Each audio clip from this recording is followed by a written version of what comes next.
Welcome to Deeper Dives, where we take a closer look at issues and events that impact the everyday lives of working Americans.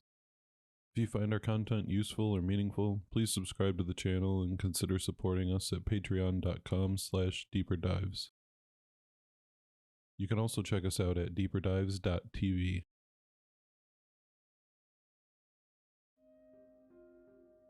Over the last year, Americans across the entire country have been feeling the pain of inflation and rising energy costs.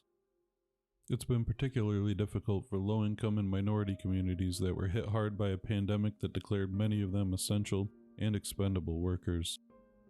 Feeding a family of 4 now costs 10 to 20% more than it did a year ago. Gas now costs 50% more than it did a year ago. Renters across the country are paying, on average, 20 to 50% more than they did pre-pandemic. Over the last 2 years, the cost of childcare has gone up over 40%, and many families are now paying 20% of their total income for care. A typical American family will need to spend over $5,000 more in 2022 to maintain the same standard of living they enjoyed last year. According to experts, a perfect storm of pandemic-fueled supply chain issues, global production problems, a lingering labor crisis, worker shortages, and now an escalating global conflict have resulted in prices skyrocketing across nearly every industry that touches American lives. Meanwhile, corporate profits continue to soar.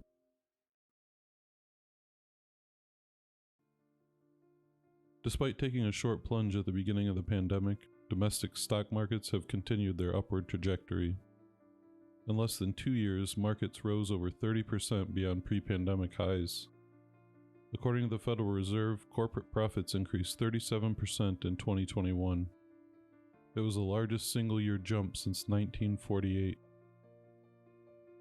American billionaires, including Amazon CEO Jeff Bezos, Facebook's Mark Zuckerberg, and Tesla CEO Elon Musk, have seen their individual wealth increase by more than $5 trillion over the course of the pandemic. Over the past 2 years, their wealth has increased by more than the last 14 years combined. The wealth of the rest of Americans over that same period has remained flat, even going down by some measures. Many working families saw their share of wealth decline significantly over the course of the pandemic and are struggling to make ends meet. Small businesses have shuttered in cities and towns all across the country. The divide between the haves and the have-nots continues to grow larger every day.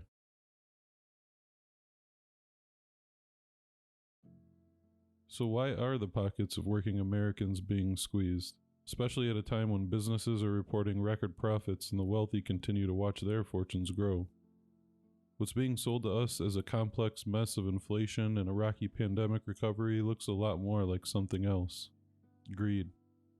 Greed designed to siphon away every single bit of stimulus check and child tax credit and meager wage increase we were given to help us trudge through the pandemic. Some lawmakers and consumer advocates agree. They've accused corporate America of using pandemic supply chain issues and inflation as cover to dramatically increase prices and in turn maximize profits for executives and shareholders.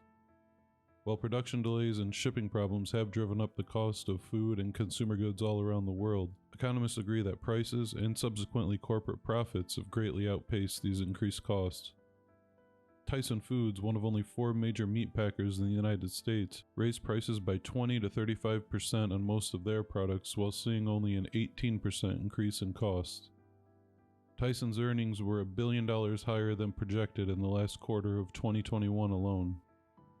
All of this extra revenue is going straight from your pocket to their bottom line. Last year, while reporting record profits to investors on an earnings call, Kroger CEO Rodney McMullen told them that a little inflation is always good in our business.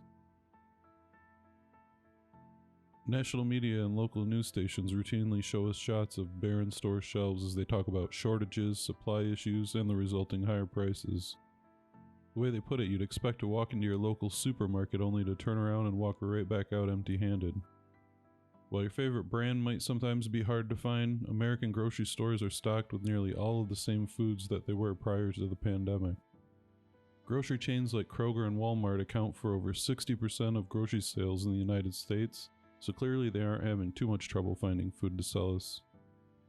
According to their financial releases, Kroger's sales continue to grow at rates that are greatly outpacing forecasts. In 2020, Kroger raked in $3 billion in profits. That rose to $3.5 billion in 2021. Following the lead of Albertsons and Publix, Kroger announced a $1 billion stock buyback program in June of last year. In a scathing letter to the CEOs of these chains, Senator Elizabeth Warren wrote, "Your companies had a choice. They could have retained lower prices for consumers and properly protected and compensated their workers, or granted massive payouts to top executives and investors. It is disappointing that you chose not to put your customers and workers first."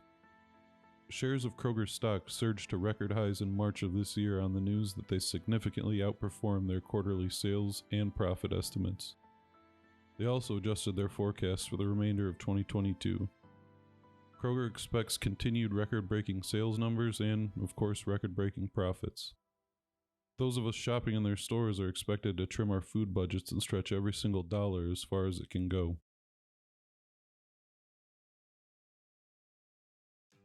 Now let's talk a little bit about gas prices. More Americans hit the road as pandemic restrictions were rolled back. The masked and unmasked and the vaxxed and the unvaxxed alike began to return to workplaces and movie theaters and sporting events and political rallies and rock concerts and even political rally rock concerts. Despite hitting rock bottom in 2020, demand for crude oil and gasoline quickly rose and surpassed pre-pandemic levels by December of 2021.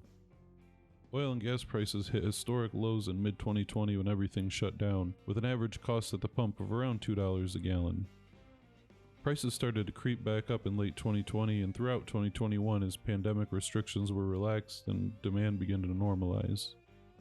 Despite reporting losses in 2020, oil industry giants recovered those losses and then some in the first quarter of 2021. By the end of the year, the industry once again reported record profits. They pointed to increased demand and the rising cost of crude oil. The Department of Energy's calls for domestic producers to ramp up output to meet demand were largely ignored and gas prices continued to climb.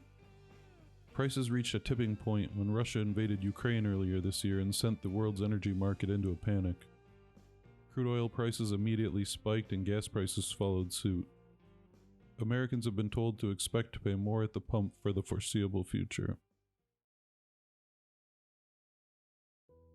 In Washington, Republicans blame inflation and high gas prices on Joe Biden and Democrats. Joe Biden and Democrats blame it on COVID and Russia. Meanwhile, corporate donors are lining pockets of politicians on both sides of the aisle so that they don't do a damn thing to help us. Oil and gas lobbyists spend around $80 million a year on their efforts to sway our politics. While most of it goes into Republican coffers, even some Democrats take their money. In fact, Democratic Senator Joe Manchin of West Virginia is currently the #1 recipient of oil and gas money in all of American government. You might remember how he famously didn't want to do anything to help us after the election and slowly sabotaged Biden's Build Back Better agenda. No universal child care, no expansion of health care benefits, no expanded child tax credit, no affordable prescription drugs, and, of course, no framework to address climate change. I agree with you 1,000%. We're on the same page, gang. We really are.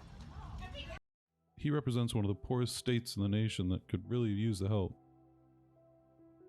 With a Democratic Senator Kyrsten Sinema of Arizona at his side, who, surprise, is number 16 on the oil and gas money list, Manchin has managed to squander the Democrats' control of the presidency and both legislative branches. Current predictions and forecasts are showing that the Democrats are in for some big trouble in the midterms coming up in November. Inflation, broken down supply chain, price gouging at the pump, these are the issues we elected politicians to solve, but neither Republicans nor Democrats seem willing to do much. Everyone's too busy pointing fingers at everyone else while we're left holding the bag. Now we're supposed to focus on the conflict in Ukraine and forget about the economic war being waged against all of us here at home. One of the few politicians pointing out this corporate greed masked as inflation is New York's Representative Ocasio-Cortez. Here she is in a recent meeting of the House Select Committee on Economic Disparity and Fairness and Growth talking about Tyson Foods and the meat processing conglomerate. When 4 companies control almost 60% of an industry, the normal supply-demand curve doesn't really set the price, does it? It does not. This idea that rising costs, this is why we're having record inflation right now, because wages are going up and gas prices are going up and supply chain issues. This is why we're seeing, food go up, or general inflation rates going up 6%.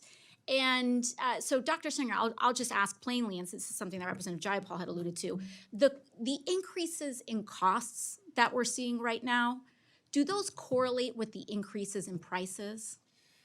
No, they don't. And I had referenced in my testimony an analysis done by Josh Bivens at EPI that shows that there is no correlation in wage inflation and price inflation by industry, right? It's right there. So there's no correlation. When just a handful of companies control how we spend a majority of our dollars, supply, demand, inflation, and all of the other Econ 101 principles go right out the window. We pay what they want us to pay and we deal with it. Or we go without.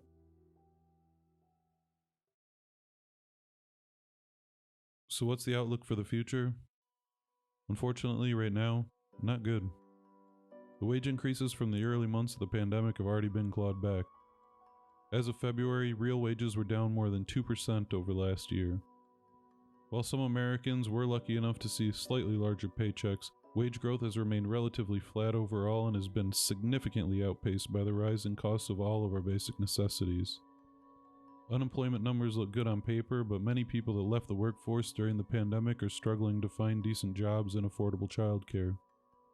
Women, particularly minority women, have been impacted the most. Their labor participation rates are now the lowest they've been in an entire generation. Most of the pandemic safety nets are gone as well. The Supreme Court unceremoniously ended the federal eviction moratorium last August, and many cities and states are winding down their programs. The expanded child tax credit wasn't renewed, and extended federal unemployment benefits are long gone. The anxiety over resuming student loan payments is real. Most Americans don't have the savings to cover any sort of unexpected emergency expense. How are we supposed to come up with an extra $5,000 just to put the same food on our table and the same gas in our tanks as we did last year? Times are already hard, and unfortunately, it looks like it's going to get a lot worse before it gets better. Politicians don't seem interested in doing anything to help us, so we need to look out for each other and do what we've always done. We'll have to do our best to make it work.